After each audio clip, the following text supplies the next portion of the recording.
Hey, welcome guys. It's Mrs. Brunk again. We've come to the final lesson in our module about quadrilaterals. And so far we've looked at parallelograms in depth. We looked at the properties of them and the conditions for them. We went on to look at some special kind of parallelograms, the rectangle, the rhombus, and the square. And we looked at, their properties, their unique properties, and as well as the conditions required to show that something is a rectangle or a rhombus or a square. And in our final lesson, we're going to look at the less well-known quadrilaterals that also have some special properties, and they are the kite and the trapezoids. So again, less well-known, but also just as important. So our learning goals are we're going to use the properties and conditions for kites and trapezoids to find side lengths and angle measures, and to determine whether a quadrilateral is a kite or a trapezoid. So first of all, definition. And again, I know that those other definitions we learned were pretty commonly known ones. But these, in this lesson, are a little less well known, I should say. So a kite, what is a kite? When you think of a kite, you might think about the kind that are in this picture here, ones you kind of fly on a nice windy day.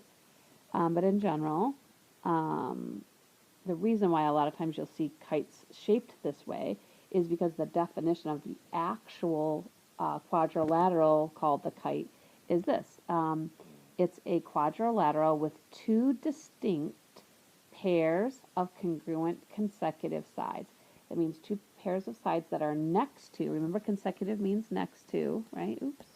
Let's maybe write the word above that. Next to, or underneath it, I guess.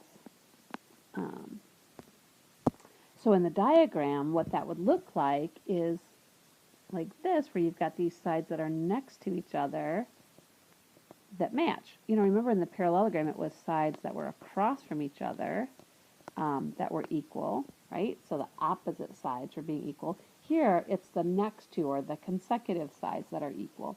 And that causes, or that creates that distinctive kite shape that we associate with the typical kites we fly in the sky.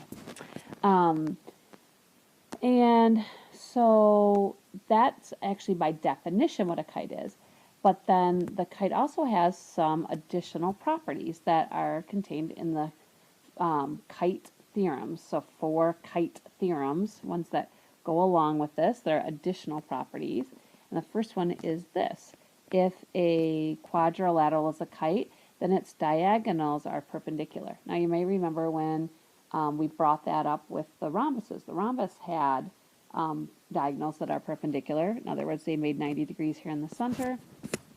Or like in this diagram down here, you got the 90 degrees in the center. And actually, a rhombus is a descendant of a kite. I mean, think about a rhombus has all equal sides, so of course it would have 2 pair of consecutive sides that are equal. So it's just a really special kind of kite, where actually all the sides are equal. But the rhombus had the perpendicular diagonals, and it actually got it as an inherited trait from the kite. So a kite is a little bit less specific, but it's sort of above the rhombus in the family tree. Also, if a kite is, or if a quadrilateral is a kite, then exactly one pair of opposite angles are congruent. So instead of both pairs of opposite angles being congruent, as was the case in the parallelogram, in this one it's one pair. So it would be like in this case, it would be angle Q and angle S that are the same. So those would be the opposite pair of angles that are congruent. Also, if a quadrilateral is a kite, then one of the diagonals bisects a pair of of non-congruent angles. So for instance here, you'll see that we've got the 2 angles, here, that are bisected. See, the markings on either side are the same. And so they're bisected by that diagonal, those angles are. And so because of that, okay, it's like essentially that diagonal is like a mirror or a symmetry line. So we can maybe label that as a symmetry line. And what that means is that, like a reflecting line, when we study reflections, it's like the part up here, oops, on the kite is the exact same as the part below that line here, reflection images. And that means that anything that matches up on either side of this diagonal are going to be the same length or the same measure if they're angles. So like, for instance, these two sides, they're reflections of each other. They're equal. These two sides are equal. We've got these angles on either side that are congruent. And so that's why we know that angle Q in this diagram and angle S are congruent. So these are the one pair of opposite angles that are congruent, would be Q and S in this case, because they are reflection images of each other. Now the final theorem of kites is if a quadrilateral is a kite, then exactly one diagonal bisects the other. So that actually, again, goes along with this whole idea that this diagonal is a symmetry line, because this part right here of the diagonal, other diagonal QS, is the same as this part down here. So you're seeing that that longer diagonal actually bisects that shorter one, cuts it into two equal parts, in other words. Okay, so let's see if we can take these properties about kites that we learned from the theorem and from the definition and apply it to solve some problems.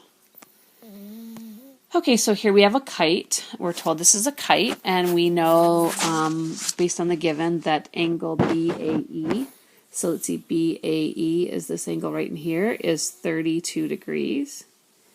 And that angle BCE, so let's see, BCE, which is this angle right in here, is 62 degrees. And they ask us to find some specific angles.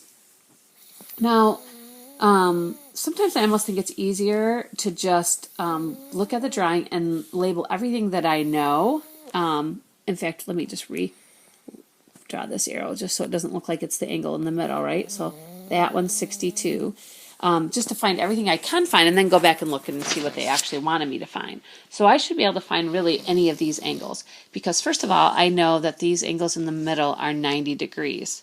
And so I don't think any of those are asked for. But because each of these angles in here is 90 degrees, what that does is actually create 4 little right triangles. See how that's a right triangle right there?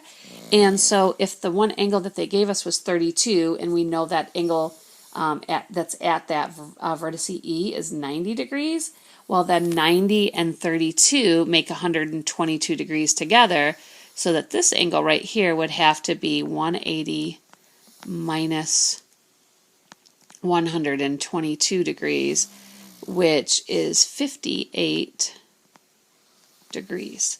So if that angle is 58 degrees, then you know this one down here is 58 degrees, because remember there's that symmetry line right there. So this diagonal creates a symmetry line right there.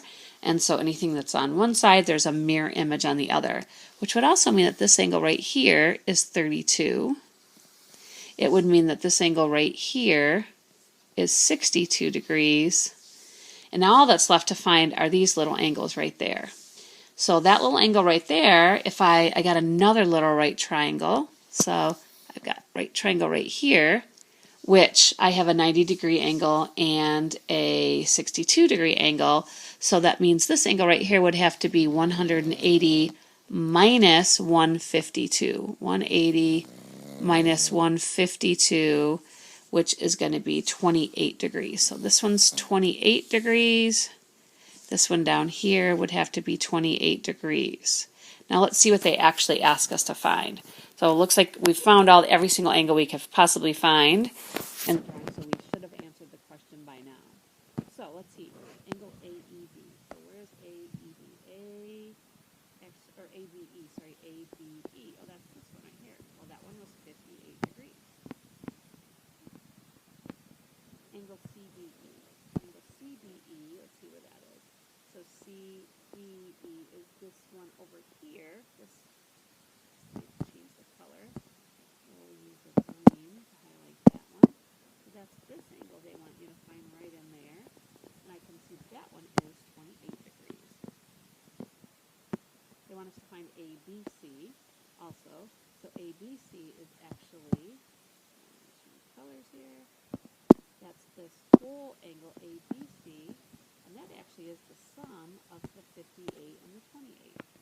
We take 58 and 28 and put them together is going to give us, let's see, 86 degrees. And then ABC. So ABC is on the other side. ABC is this whole thing. So remember, even if I didn't see those two little parts with 58 and 28, I know that it has to be the mirror image of ABC, so it is also 86 degrees. So really, we could have found absolutely any angle in this height, just simply knowing these facts that we know, that diagonals are perpendicular, that longer diagonal, the one that connects the two pair of equal sides, is like a symmetry line. So it bisects angles, and it's essentially a mirror, so a symmetry line. And so we could have really found anything we wanted to. Okay. So next we're going to look at the trapezoid. So a trapezoid is a quadrilateral. So here's our definition. I'll have a box around that. A trapezoid, trapezoid is a quadrilateral with at least one pair of parallel sides. So whereas the parallelogram had two pair of parallel sides, to be a trapezoid you just have to have at least one pair of parallel sides. So you could have a situation like this one down here where, say this side and this side are parallel, but clearly the other two are not. So this is not a parallelogram, but it would be classified as a trapezoid. And then there's a more special kind of trapezoid, which is called the isosceles trapezoid. And just like the isosceles triangle, an isosceles trapezoid has a pair of sides that are equal. So a trapezoid has two pair of base angles. Each pair consists of the two angles adjacent to one of the bases. But an isosceles trapezoid is one in which the legs are congruent but not parallel. So this would be isosceles. So we've got the legs that are marked equal here, and then the ones that are called the bases, they are parallel. So this would be an isosceles trapezoid. So that wasn't true of this trapezoid here, because you can see the legs here are clearly not the same length. So this is just a regular, plain old trapezoid, whereas this one right here is isosceles. So some of these properties we learn will hold for all trapezoids, and some will only hold for isosceles trapezoids. So our first property from the theorem says that if a quadrilateral is an isosceles trapezoid, then each pair of base angles are congruent. So just like in an isosceles triangle, the base angles in a trapezoid are equal. Well, the only difference is in an isosceles trapezoid, there's actually two pair of base angles. So I could say that this angle and this angle are the same because that's a pair of base angles. And then I could say that these base angles are also equal. So you just get more out of an isosceles trapezoid than you do a triangle. You get two pair of base angles being equal instead of just one. Another theorem is that if a trapezoid has one pair of congruent base angles, then the trapezoid is isosceles. So that's actually a way of identifying between, say, just a plain old trapezoid and an isosceles trapezoid, is if you know it's got a pair of parallel sides, so it is a trapezoid, but then you can see that at least one pair of the base angles are equal. That would then guarantee that the non-base sides are equal in length, and making that an isosceles trapezoid. And finally, a trapezoid is isosceles if and only if its diagonals are congruent. Well, remember we learned that trait about rectangles. We learned that rectangles had equal diagonals. Well, in fact, a rectangle is a direct descendant of an isosceles trapezoid. it technically is a very specialized isosceles trapezoid. So again, what I know is if I were to be able to accurately accurately draw on the trapezoid diagonals, that those would be the same length. So let's see if we can apply those properties here. So it says find each measure or value. It says that ABCD is an isosceles trapezoid. Okay, and I can tell that by looking at the marking. So these non-base sides are marked equal, so it makes it isosceles, and we've got that one pair of parallel sides. And we just learned that if it's an isosceles trapezoid, we learned that each pair of base angles is congruent, and then we also know, by just virtue of it being an isosceles trapezoid, that its diagonals have to be equal, right? So I know that these diagonals here have to be the exact same length. And I also know that the angles here at B and C must be congruent. And I also know the ones down here at A and D, those have to be congruent to each other. So let's see what we can find out from what they gave us.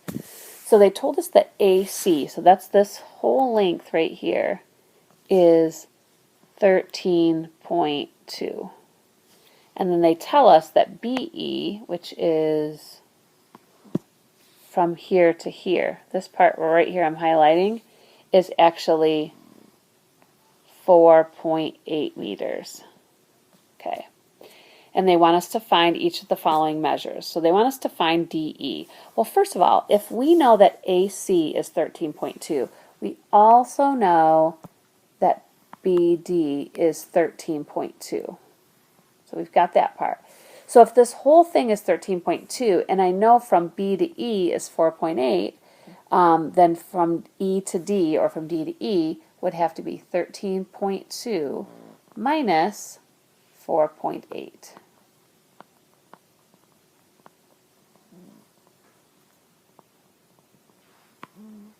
And that's equal to 8.4. So from E to D is 8.4. Well, that actually also means that from A to E, so this one right here is going to be the same as this one right here, right?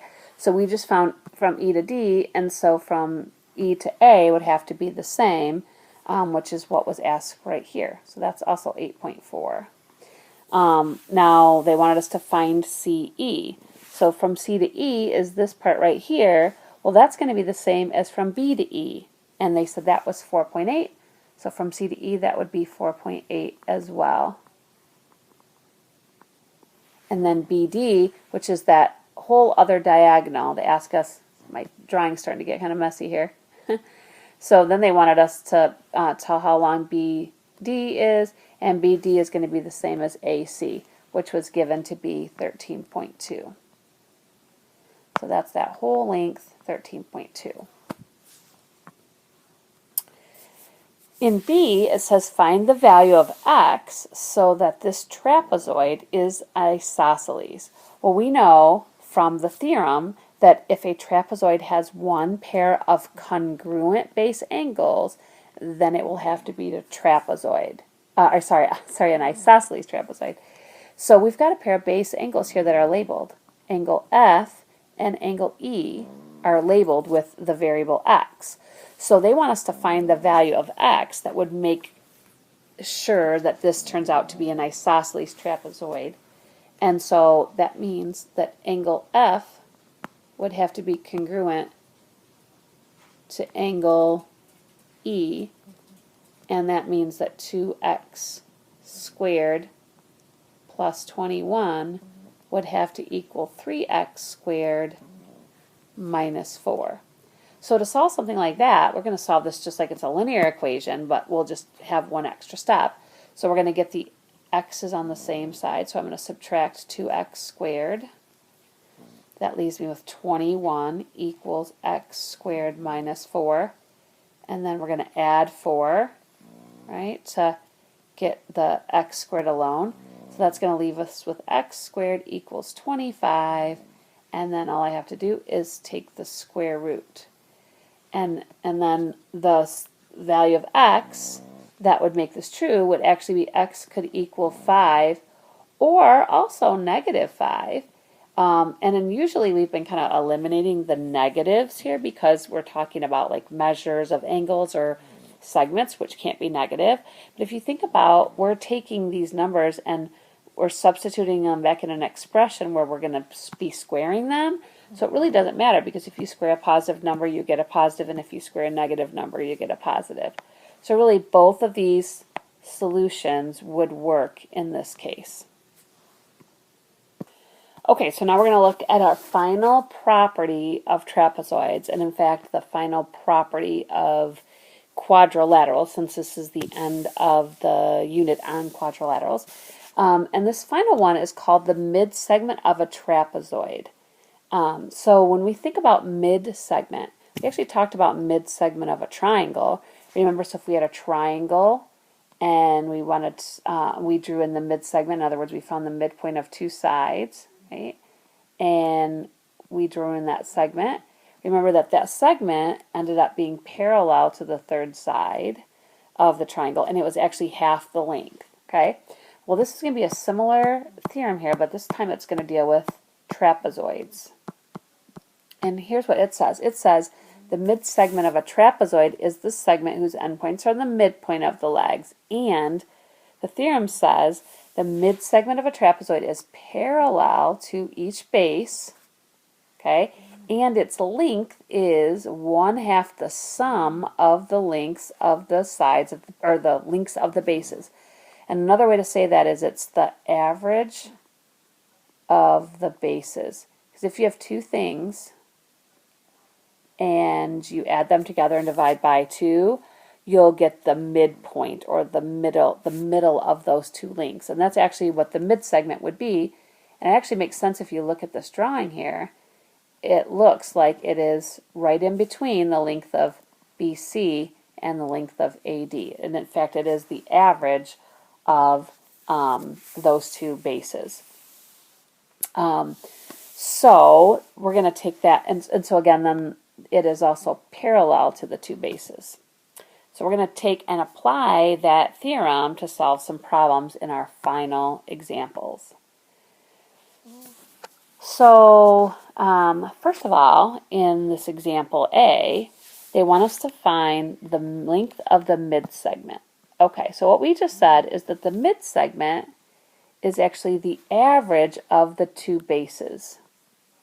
So if I wanted to find the length of that, all I have to do is add these two together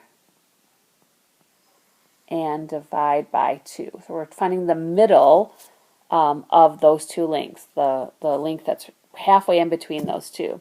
So adding those together will give me, let's see, 22.8. And then if I divide that by 2, that gives me 11.4. So that means this length right here is 11.4 units. And that really makes complete sense if you look at the other lengths. It's like this is the small one here, okay? And then we go halfway through the figure, all right? And now it's 11.4, and then we go another halfway through the figure, and we're at 12.5. And that 11.4 is smack dab in the middle between 12.5 and 10.3. It is the average of those two lengths. Now, a little bit different scenario here in B. This time, they're giving me the length of one of the bases, and then they're also telling me the length of the mid-segment. So they're saying that that mid-segment is 9.8. Well, so in this case, it's like we're just trying to find the other base length, okay? So one way to do that is to actually take this little equation, this averaging equation, and substitute in the two things we know. But the easier way to do this is to look at, well, when we were at the base, we had a length of 8.3, and now we go to the mid-segment. So we went from 8.3 to 9.8, so we went up by 1.5, right? So that length, as it's moving through the trapezoid, is getting larger because that other base is significantly longer, well, a little bit longer than LK.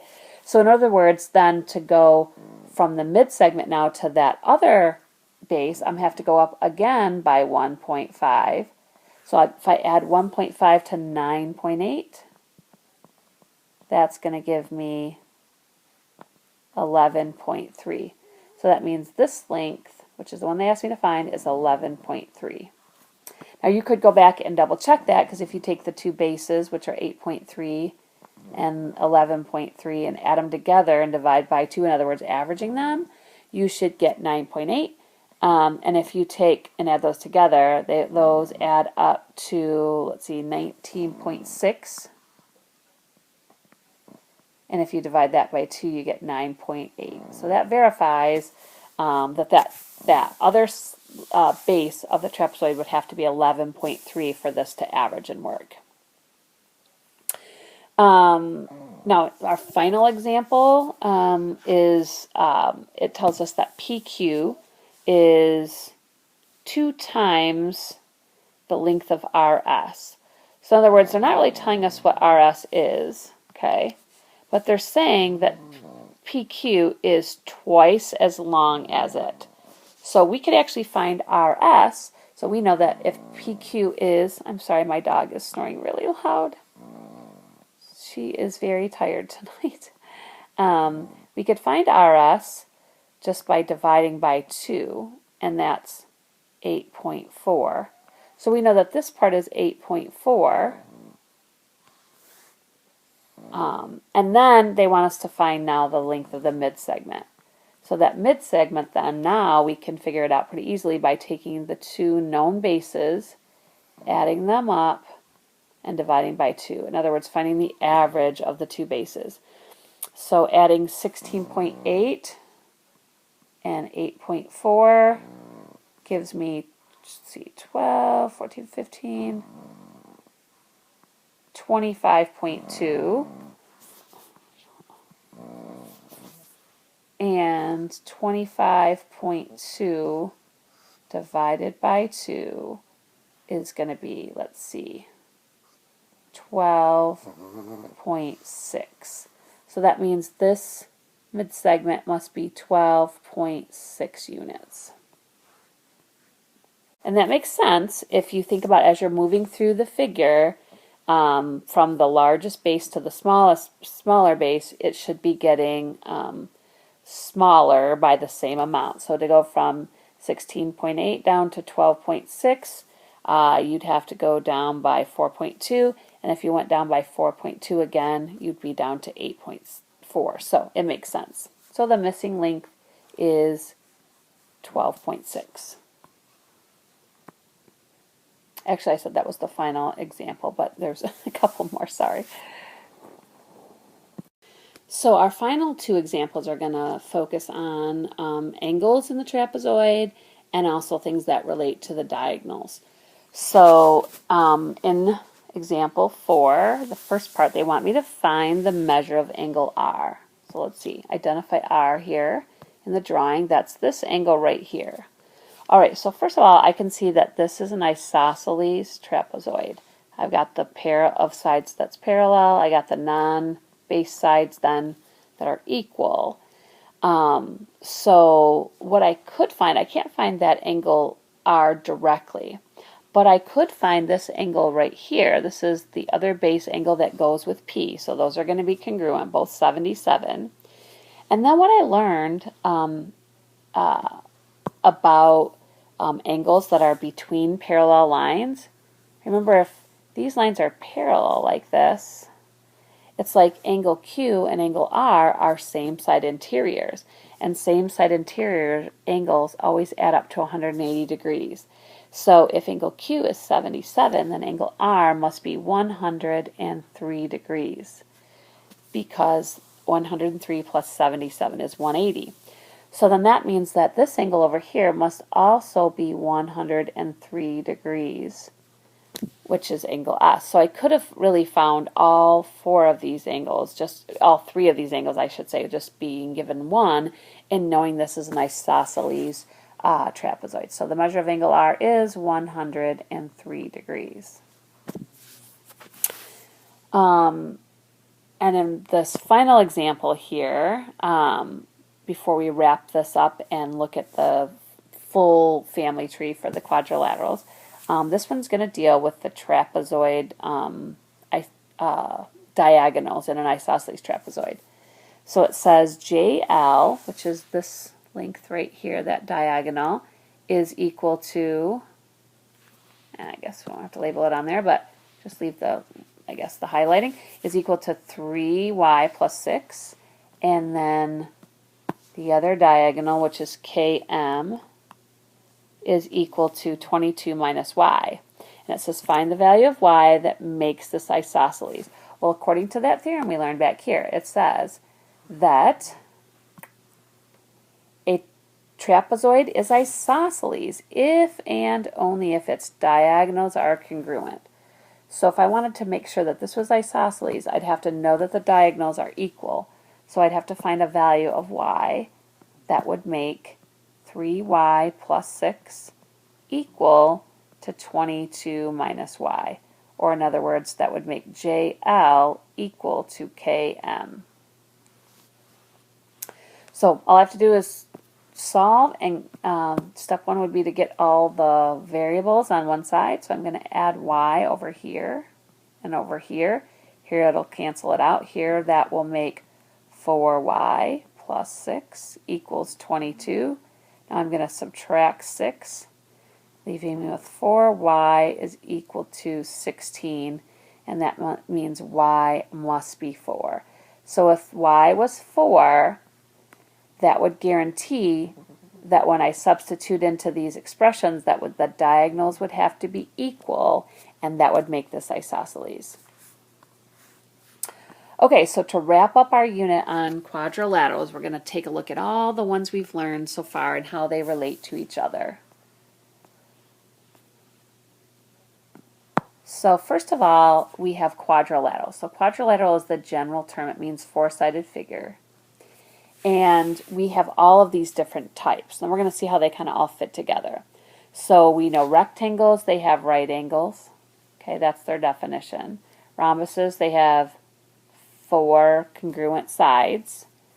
The square actually has both the 4 right angles and the 4 congruent sides, so it's got all the properties of rhombus and rectangle. We have the parallelogram that by definition has 2 pair of parallel sides. And of course, with all these figures, we know additional properties based on the theorems, but the definitions themselves are listed here. If a quadrilateral is a kite, it's got 2 distinct pair of congruent sides that are consecutive. So maybe that should actually say 2 distinct pair of consecutive congruent sides, it should say. I'm going to put consecutive. Okay, which means next to each other, right? And then the trapezoid is a figure that has at least 1 pair of parallel sides. So those are the general definitions. And then along with all of these properties we've learned about them, we really know a lot about the family of quadrilaterals. So this final thing is a Venn diagram. It's similar to how sometimes you'll see family trees created. You'll see that the largest region is the most general term, and as we work down we get more specific. So this whole region is actually encompassing all the quadrilaterals. So this is all the quadrilaterals. Everything that's in this box is a quadrilateral. There's some more specific ones. Now as we kind of get into some of the properties, if we have at least 1 pair of parallel sides, that's called the trapezoids, right? So we have trapezoid has at least 1 pair of parallel sides. Now, if instead of just being at least 1 pair, let's say it has 2 pair of parallel sides, now that's called a parallelogram, right? So that's getting a little more specific. Now, instead of just being 1 pair, we've got 2 pair of parallel sides. Within the parallelograms, remember there are some subgroups. They're the parallelograms that have 4 right angles, and that's the rectangles. Okay. And then we have the ones that have 4 congruent sides, and that's the rhombuses. Okay. And when those two come together, so in this overlap here, the figures that have 4 right angles and 4 congruent sides would be the square.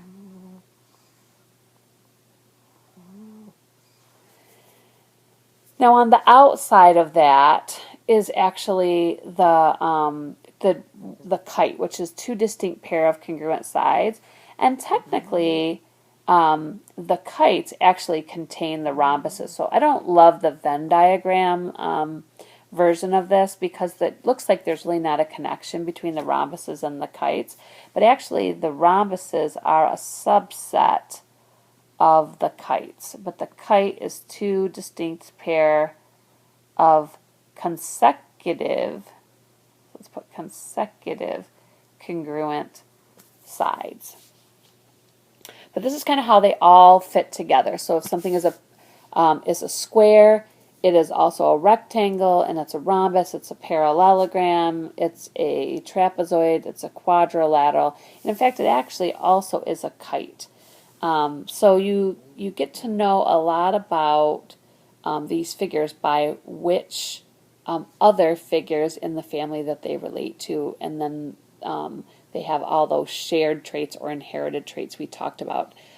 For instance, the square has really the traits of every quadrilateral. Anything you know about a parallelogram is true of a square, because that square is in that subset. It's a subset of every single one of these quadrilaterals. So that actually does it for this lesson, and it actually does it for our study of quadrilaterals. So thanks for coming to class.